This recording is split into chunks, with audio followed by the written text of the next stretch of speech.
And this is home, isn't it? This is a beautiful home.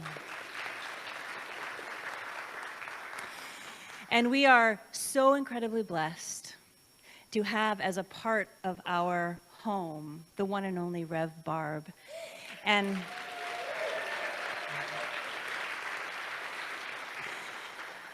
for those of you who don't know Rev Barb, this is a true celebration of her speaking this morning, joining our team. You know those people in your life, they come into your life and just who they are and how they are changes you. This is what my sister Rev Barb has done for me. She has changed me, she has taught me, she has loved me, she has loved all of us so deeply. So let's give her an incredible welcome home, Rev Barb. Yay, God!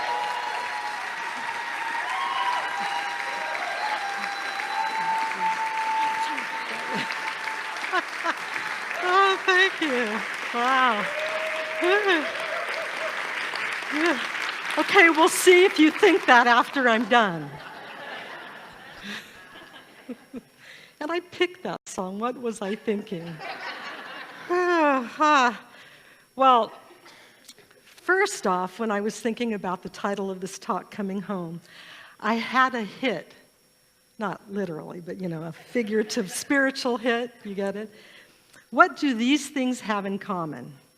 The Red Barn, Snoopy, the San Francisco Giants, the musical group Journey, the Sistine Chapel, and Twinkle, Twinkle, Little Star.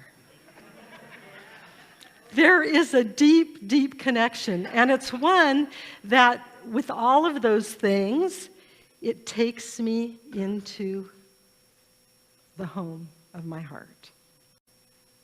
So I'll tell you a little bit more about that. When someone comes up to you and says, "Where are you from? Where's your home?" The first thing that comes to my mind when I hear that is, where was I from when I was growing up? Because that's home. And so right away I go to, where I grew up, Santa Rosa.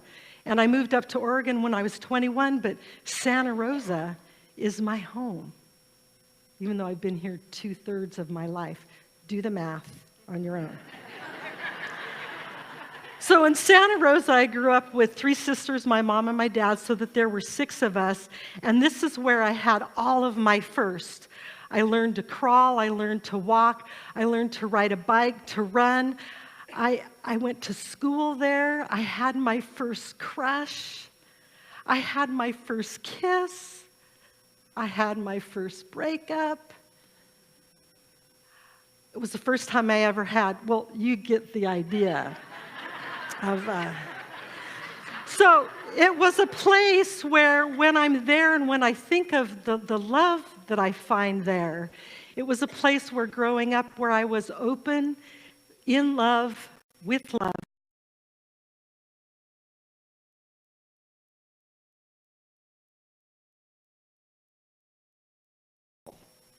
Now, it doesn't mean that stuff didn't happen there. But that's life, right? I was the center of my own universe, and everything happened around me, affected me, but I was the center, right? Aren't we all when we're young growing up? We don't understand why people aren't in pain when we're in pain, especially after that first breakup. It's like, oh, I'm crushed. Aren't you crushed? And their life's going on. Well, wait a minute. It's also where I got to connect in spiritually for the first time. And this was going to church and being with family and watching people around me in the spiritual community and how they would sit during the talk and during the music.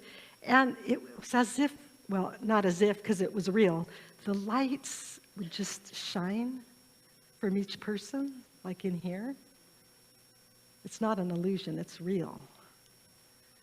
So where I got to fully step into what is it like to have a spiritual life. That was in Santa Rosa. So when I go home then, it's that age of innocence that I go back to. Well, what's interesting is I actually completed writing this talk before the recent fires that are down there. And just to let you know, all my family is safe. My last sister evacuated this morning at 6:30. And so it's good. They're all good. So 2 years ago, during the Tubbs fire, it went through my home and destroyed a lot of the area. And one of the areas that was destroyed was the Fountain Grove Round Barn. And those of us that grew up in the area just called it the Red Barn because it was there forever. It was built in 1899. And it was standing watch over the northern entrance to Santa Rosa. And imagine one of the bridges, if it went down, out of in Portland, if it went away, I'm sure I wouldn't be the only one, but the White Stag. And the White Stag is a lot newer than the Round Barn. So imagine losing something even older. And this morning was that one of the wineries burned down was 150 years old. So imagine and not seeing something that you grew up with always being there. So that's what individuals are going through. That's what I went through when I went down. One of the writers, Gayla Barron, she wrote for the Press Democrat. She still writes for the Press Democrat. She said this: the Fountain Grove Round Barn had been there beyond seemed to be invincible. It had, after all, survived the 1906 earthquake and wasn't even scorched in the 1964 fires. Yet it's truly missed. Why? A landmark tells you where you are. That is why losing what is important to us in too many parts of our city and county after that particular October, where we are now can often be hard to know. So going home, it may be hard to know when I'm down there, like last time when I went down and saw the devastation of the fires. Where am I? But I realize that all the memories I still have of home are here. That deep connection that I have with Santa Rosa is only because I have that deep connection within myself with Spirit moving in through and as me. Spirit and shoes was what Reverend Shannon.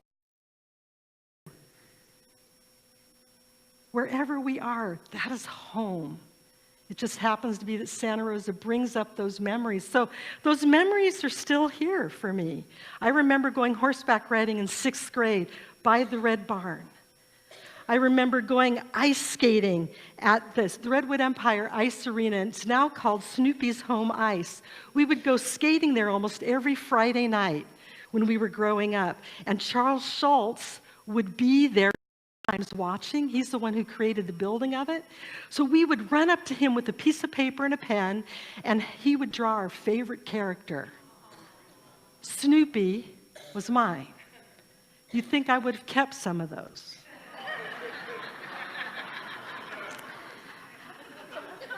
I didn't. Darn it. My sister Nancy, who was here last weekend, reminded me of one of the things of home that was so important is when we were going to school in San Diego, college, we would drive the 10 hours. Well, for me, it took like 9.5, but don't tell anybody.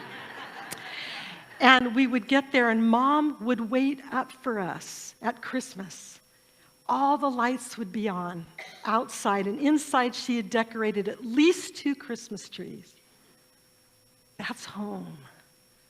She waited. We knew that we were important. Home, Robert Frost said, is where when you show up, they have to take you in. She pretty much did have to take us in. So where is home to you? When someone says and tells you that they are coming home, what does that bring up for you? If you didn't have a good home growing up, you still have a home. So where is that home? And what have you created in your life now that is home?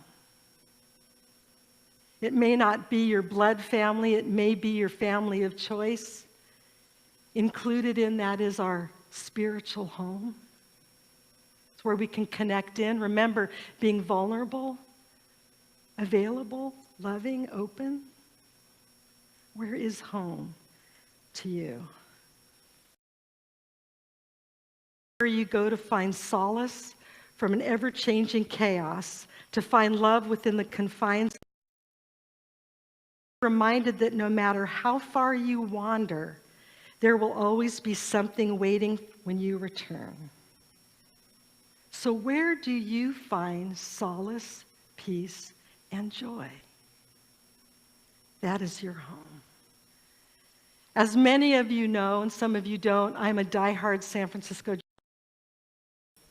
And I've had the opportunity to, when Candlestick Park was standing, to be able to go to games there.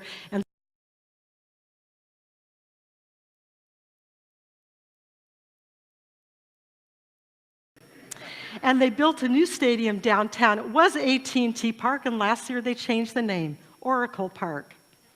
I don't know what that has to do with. But anyway, so I've had the opportunity to go and watch games there as well. And there's a McCovey Cove where balls sometimes fly outside the stadium into the water, and then they paddle around getting the ball. Anyway, it's so cool. I even took Reverend David there one time, and we had a blast. Because it's a part of my coming home. So if you don't understand baseball, it doesn't matter. There's something called the 7th inning stretch. And literally, it's when everybody stands up because you've been sitting there for a while. Well, not all the time, because you have to stand up when your team does all these great things, which I do all the time, and I scream and yell and go Giants. But the 7th inning, everybody stands up. And in most ballparks, they sing "Take Me Out to the Ball Game." And I'm not going to sing that for you now, but you get it. You can look up on the internet. In San Francisco, though, they do something extra special. After we sing "Take Me Out to the Ball Game," if the Giants are ahead, they sing a Journey song called "Lights." You know that, when the lights go down in the city? And it's related to the city in the Bay, San Francisco. And if the Giants are losing, there is a rousing rendition of Journey's "Don't Stop Believing."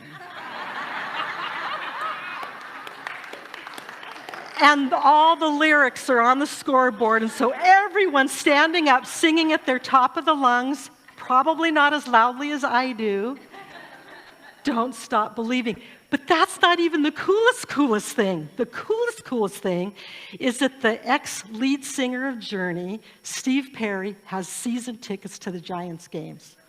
And when he's there, he leads the choir, because we are a choir at that point, singing "Don't Stop Believing." Can you believe that? And the last time I was at a game, I just happened in the same section that he was in. Just happened. And I got to meet him, and I had my picture with him. Just saying, it was so cool. It just shows, again, where that liveliness comes up in me, in my home of the San Francisco Giants. And all the people around me, it's one family together, connected in that song. In our lives, we have multiple homes. Not just the physical.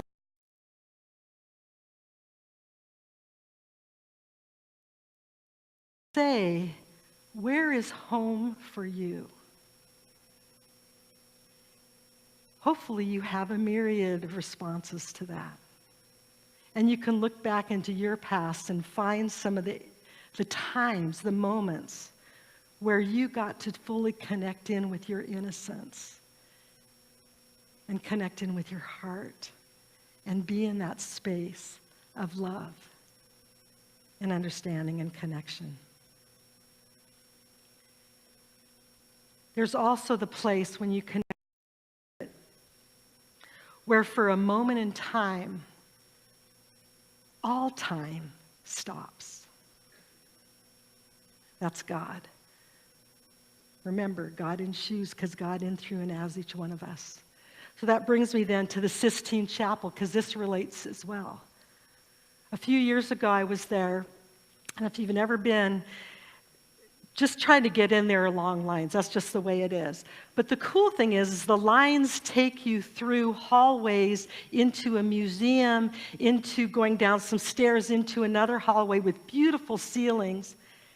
And then finally, I have to say I felt like cattle might feel, getting into narrower hallways. It was kind of weird, but that's okay. I just had to keep in my mind, just wait until you see what you're going to see. So when you come out into the area that is the Sistine Chapel, you come into a platformed area. Walk across the platform, down the stairs, and the chapel ceiling is. Walking in, I could hear the guards. There are a lot of guards around that are moving people. And they say, don't stop. And they're speaking English, which is really cool. I don't know why. I would love it in Italian. It's probably don't stop. I don't know. So they say, don't stop, and they're moving their hand. And so pretend this lectern is one of the guards, okay? So I'm walking in, and I hear, don't stop, don't stop. And disclaimer, I had not had anything to drink, and I wasn't on drugs. I'm just going to say that first. Okay, there's the guard. Don't stop moving people along. Don't stop.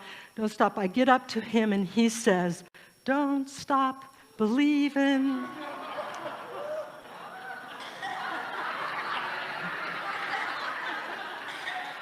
Did I have a sign on me that said I'm from the USA and Journey is my favorite group? And in that moment, and I kid you not, I said, hold on to that feeling. Street lights, and we were looking at each other in the eyes, and everything around was light. It was just the guard and myself. There was no Sistine Chapel. There were no other people. There were no other sounds. It was that guard and myself. And then that fast, it was done, and I walked off down, and I'm thinking, did that really happen? Don't stop believing. It really happened. And afterwards, I was telling some of the people with me, and I was like, did you hear that? Did you hear that? Did you hear that? No. That was God. Coming home. Many homes. Where is your home? For me, the Sistine Chapel is one of them. There's another one I want to tell you about, an example of coming home, Spirit coming home to me. 6 weeks ago today, at 8:23 a.m., my granddaughter, Quinn Eileen Bellingham, was born. And she has the most beautiful red hair, and oh, she's so cute. But, I know I'm a grandma. She came 2 weeks early. She was a healthy 5 pounds, 12 ounces. My son called me at 1:15 in the morning, and he asked me to go check on the animals because in their rush to get a hospital bag together, which they were actually going to do that day, planning 2 weeks in advance, he didn't know if he actually shut the door to the puppy's kennel or not. So, he wanted me to go. Well, here's the interesting thing. We had our phones set up so that I could have it on silent, but because they're a favorite, anytime they call, it comes through. It didn't come through. Again, God, Spirit, where is home? At that time, my puppy decided that she was going to start whining. And I was training her to be in the laundry room, which is down the hall, but I heard her. So I immediately woke up, and I wondered what time it was, and it's on my phone, so I picked up my phone and saw that I had missed phone calls from my son and his wife. And I went, oh, darn it. So well, it was kind of like that. So I called my son right away, and he said, hey, we're on our way to the hospital, and could you go? He gave me the rundown. So I got myself together. I let my puppy out down into her area. I went over, and yes, he had shut the door on the puppy, which was great, but I opened it up, and I played with the animals, and I stayed there till about 4 in the morning, all the while getting texts from my son, we're still waiting, we're still going through the process, and I went back home to sleep for a few hours. Well, try to sleep. I didn't sleep a wink. But I thought, well, good, it's going to be an all-day affair, right? Usually when you go in, your first child, right? Not. At 6 in the morning, I get another text. This time I had my phone fully on, right? Like, oh, we might have a C-section. You need to get over here. I'm like, okay, well, forget it. If they're doing a C-section, I'm not going to make it, first of all. And I needed to go check on his animals again, feed them, so I zipped back over to his house, got everybody fed, everybody in their places, zip into the hospital, and there is a really cool protocol at St. Vincent's Hospital. Every time a baby is born, over the loudspeaker it plays, "Twinkle, Twinkle, Little Star." Isn't that the sweetest? So fortunately, I'd been to the hospital a number of times. I knew where to park, and I knew to go up to the 4th floor. And again, this is one of those, I kid you not. I get up there, and I'm racing, going, okay, it's happened. I get out of the elevator, and "Twinkle, Twinkle, Little Star" comes over the loudspeaker. And it was my granddaughter. It's like she waited for me to get there. I mean, that's how I'm taking it. I mean, isn't that amazing? What the heck? She and I are bonded for life, I tell you that. So God shows up everywhere, in everything, and in everyone. So when somebody says to you, "Are you coming home?" where is home? Where is home for you? Not only the external home, but the internal home. So Hafiz, my favorite of all time poets, 14th century poet, he wrote, "At some point, your relationship with God will become like this. Next time you meet God in the forest or on a crowded city street, there won't be any more leaving. That is, God will climb into your pocket. You will simply just take yourself along." Where's home? For me, Santa Rosa, the San Francisco Giants, the Sistine Chapel, my granddaughter Quinn, "Twinkle, Twinkle, Little Star," they're all coming home. And the icing on the cake, coming home here with one of my besties as a senior minister, who is amazing, a vision that is beyond what I can even dream of, and making this place healthy and happy and whole, where each one of us has an opportunity to move out and do even more in the community if we desire. This is the vision Reverend Shannon has. And the icing on the cake, to be a part of this? Are you kidding me? Again, this is one of those don't stop believing moments. I didn't know I was going to move back here. Not in my wildest dreams. And look what I've come back to. The beauty, the love that's right here. Thank you, Rev Shannon, for creating this healthy environment here. And I just have to say, Brian Harris and the NTCSL band, there are no words. Thank you in advance. I know you know what I mean. So, So this week, I'd like you to think about where home is. Write some of those ideas down. What is it from the time that you can remember opened your heart up to life and to living and to love? What are those things? Write them down. also write down, where is it that you have added to your life? Home. If you didn't feel it was somewhere else, what have you added to your home? And then, where's your spiritual home? Where is that? Don't, I can't just say stop believing. Don't stop believing in the importance of home and the connection you have with love, with God, and with Spirit. And thank you for welcoming me home. Blessing.